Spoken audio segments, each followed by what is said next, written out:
Probably the second most powerful mage in the entire game. The Black Mage is your go-to weakness exploiter in terms of elemental spells, and it is arguably one of the better spell classes in the entire game. You can't definitely go wrong with the Black Mage, especially in a 4-job Fiesta setting either. Hi, my name is RotorStorm331. Welcome back. Today we're going to be covering the Black Mage. This is also like the Monk job. It is also acquired when you acquire the Wind Crystal Shards. And this is one of your 3 mage jobs, along with the White Mage and Blue Mage.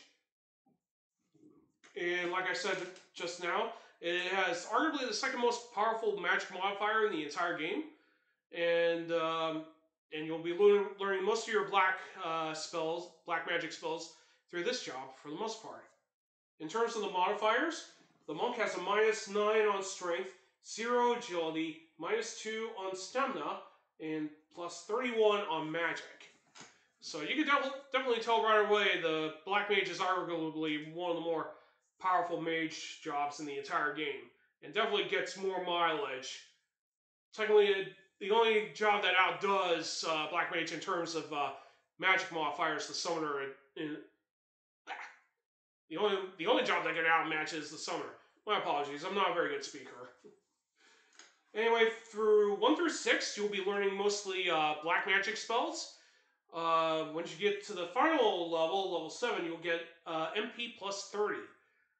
Just like Monk and White Mage, these plus add-ons do not get automatically applied to your Freelancer or Mage when you master the jobs. So it's optional if you want to just say, hey, I mastered the Black Mage. But sadly, the modifier doesn't get applied. But on the other hand, the 31 plus modifier will get applied to your freelancers and mimes once you've mastered the job, assuming if you didn't master Summoner first. So anyway, we're going to go over the spells that you can learn as Black Mage. Most of it contains mostly elemental spells, and you'll be using those throughout most of the game. In fact, it's probably one of the more useful jobs, and you'll be using that all throughout pretty much.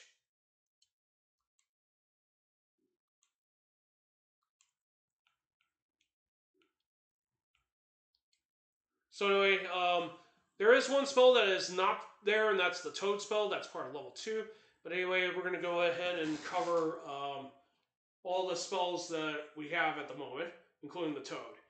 Anyway, level 1 magic will consist of Fire, Blizzard, Thunder, and these are your staple elemental spells for Fire, Ice, and Lightning. Fire, of course, deals fire damage, Blizzard deals ice damage, and Thunder deals lightning damage. They're the weakest of the three available spells that you do get throughout the entire game. And you'll be using them pretty much until you get their more stronger counterparts. Level 2 spells, the ones we do have are Poison, Sleep. The one we don't have is Toad, of course. That, of course, needs to be found in it can be bought later on, but you can get it for free at Astoria, the village of Astoria, of course.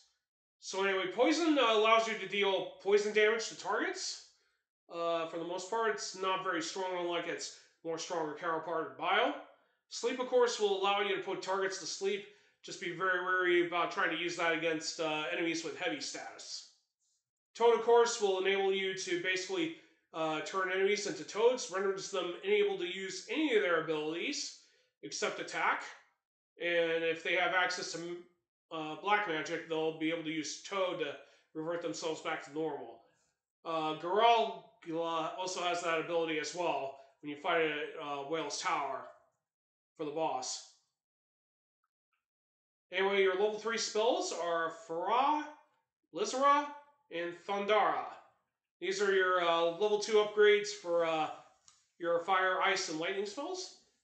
And you'll get these right away at Karnak. Level 4 spells won't become available until you go to World 2.